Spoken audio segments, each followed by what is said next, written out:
Hey folks, this is Matt Rainwater, and today we're going to read Trailer Park Warlock episode 84. And this is the episode we've all been waiting for. The duel between Erees and Set takes place. So we're going to open up here. We're opening up on Erees drawing his hand. We have a close up on Erees's penguin form. And this text appears. Erees, this I command. So now we're having a bit of a flashback. When you find the Emperor's soul again, give your spirit in its entirety. Do not hesitate if even the gods stand in your way, for your spirit shall feed the new aeon as the dead leaves feed the soil. So this is playing through Erees's mind as he is in the middle of this tarot card match. And so Erees says, "We shall play a snare card. The turn is now yours, Set." Flop. "No snare stays hidden long for a god. Very well, Erees." "Set shall play Devil Knight." Flap. And then Set summons this very,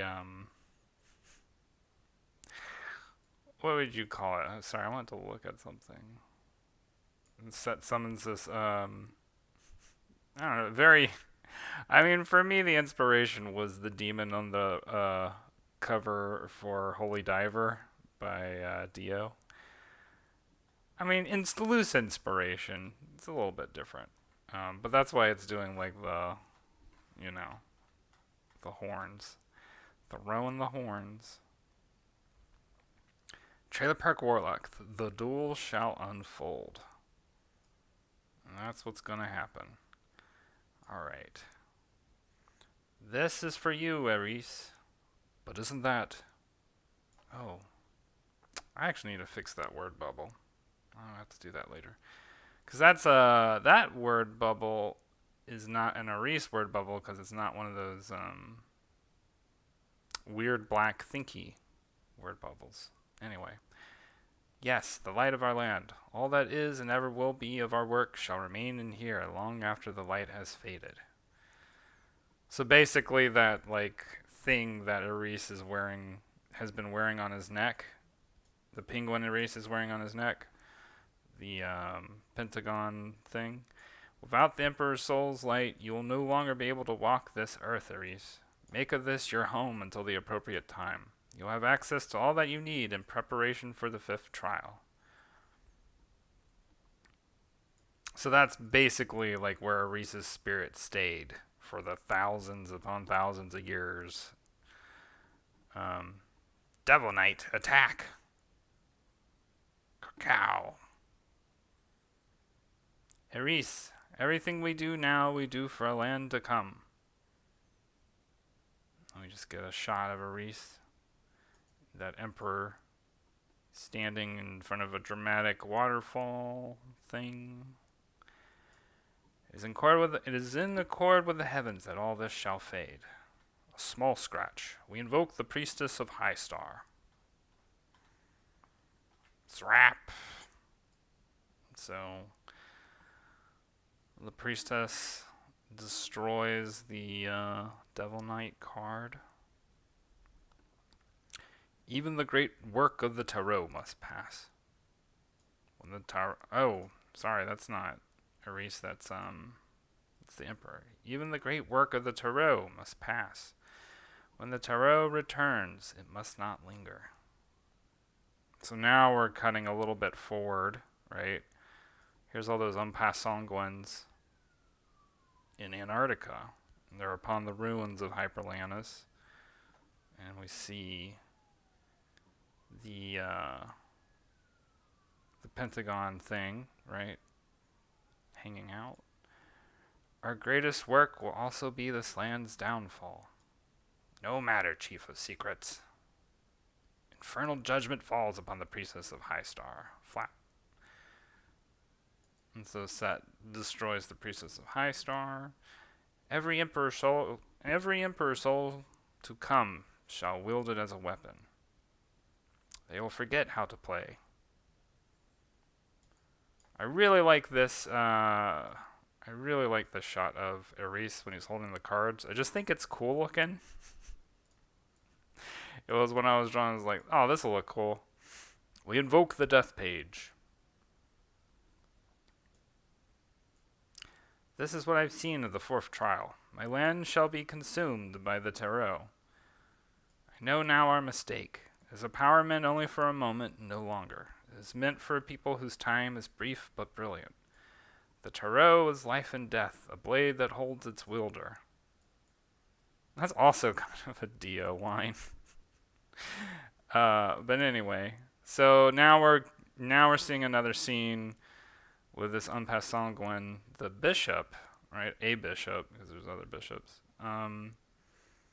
holding the pentagon thing, the light of the land, as the emperor soul referred to it. Yet it only remains a game. So remember, to lose and to win is the same process. Do not hesitate in the face of either outcome. And so we can only assume that what happened is that Erees's spirit possessed this penguin, right? Attack, death page. Honk. Doom. So the death page attacks. It is the unfolding novelty of the divine. And so, okay, here we go. A little bit, this is not, I do not explicitly talk about this, but the life points in the game of tarot are the cards in the deck. So attacks made on the playing opponent will cause them to lose cards in their deck. And the loser is the person who loses all the cards in their deck, basically. Beyond play, the greater outcomes of our actions do not belong to us. So be it, Erees. And Set is holding a card in his hand. Set invokes the world serpent. This is a very dramatic panel. Whoosh. The world serpent destroys the death page. And it looks like also Erees loses some cards in his deck. Half of our deck remains. I guess so. I guess that's the only reference I really make. We play the Tower of Fortune. Attack at your own peril, Set. Cha-ching! Odds it succeeds. Evens it fails. Ding, ding, ding. Flash. Very well. Set plays a snare card. Attack, World Serpent. Snake Eyes. Your World Serpent is no more. That part cracks me up. Crick, crack, crack, crack. Such a fortuitous play. Tower of Fortune has bought us much needed time. Not so fast, Erees. You forgot the snare card. Set foresaw this and played Dead Moon King. I didn't initially, I guess you'll see in a second, this is like, I didn't initially, think of this as a reference, but there is a band called Dead Moon that I really like, and, just so happened to work out as a reference. So if you think it's a reference, just pretend it is. Damnation, dreadfulness, doom, anything but the Dead Moon King.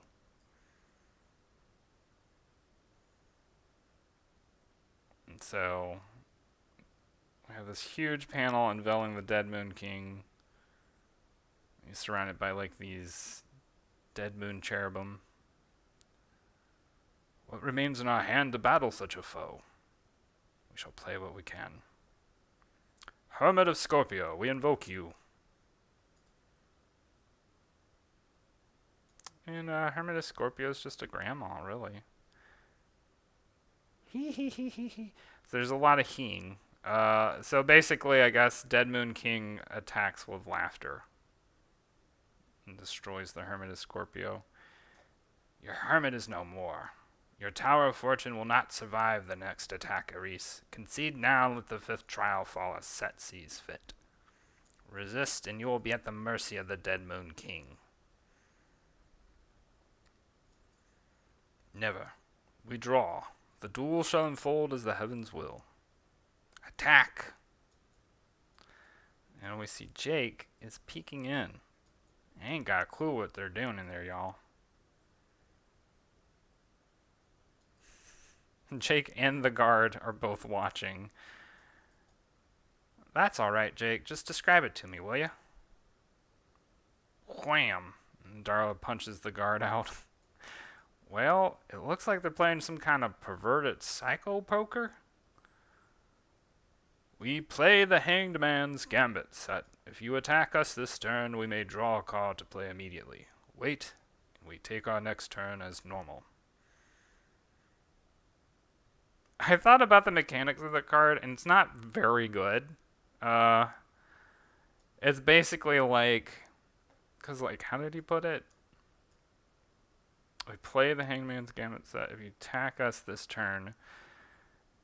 So basically, it's just a stall card to prevent somebody from attacking, right? And either way, the defending player will draw a card, right? It's just a matter of, I guess they would get to draw 2 cards if the player attacked and failed in their attack. But of course, for them, I mean, the idea is that they're going to lose this turn. Draw your card. Set attacks as ever. Tavern Ace. The heavens are not in accord with us this day. And Tavern Ace, I don't even know how many people are going to pick up on that, but there was a episode where Nate was playing against Bernie, and Nate had Tavern Ace and lost. Dead Moon King, do as you please. And then Erees gets laughed into non-existence. Walk! And we see Erees fading away. That is the end of the episode. So, of course, more next week. And here's your tarot of the week. It is the Ten of Swords. And the Ten of Swords represents the end of a cycle. Often a tragic end with the swords. One of the best descriptions of the swords, I guess the sword cycle that I've heard described in the tarot is basically it's the story of a person who has learned to fight in their life and who has learned strategy, who has learned the art of war, and the things and properties of the mind. And over the course of the story, the person goes through many different difficulties and tragedies and successes. And at the end of the cycle, it all comes back to them, and they experience a final betrayal at the end. And so the Ten of Swords is a pretty negative card, right? On some hand. And then oftentimes what you'll see is then people will say, but the positive is it's the end of that cycle and you can begin anew. And so anyway, we have all these swords that are in the back of our friend the Lich, who we haven't seen in a long, long time. He looks particularly annoyed.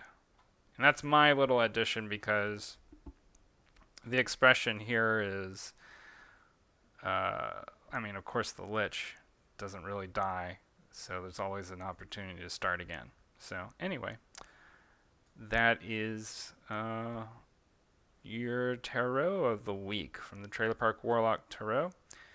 And as always, you can follow me on social media.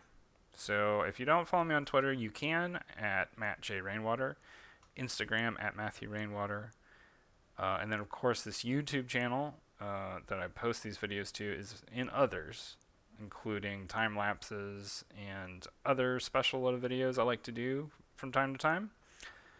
And so that YouTube channel is Matt J. Rainwater. And then, of course, if you're watching this, you're probably following me through Patreon, but never hurts to mention patreon.com/MattJRainwater.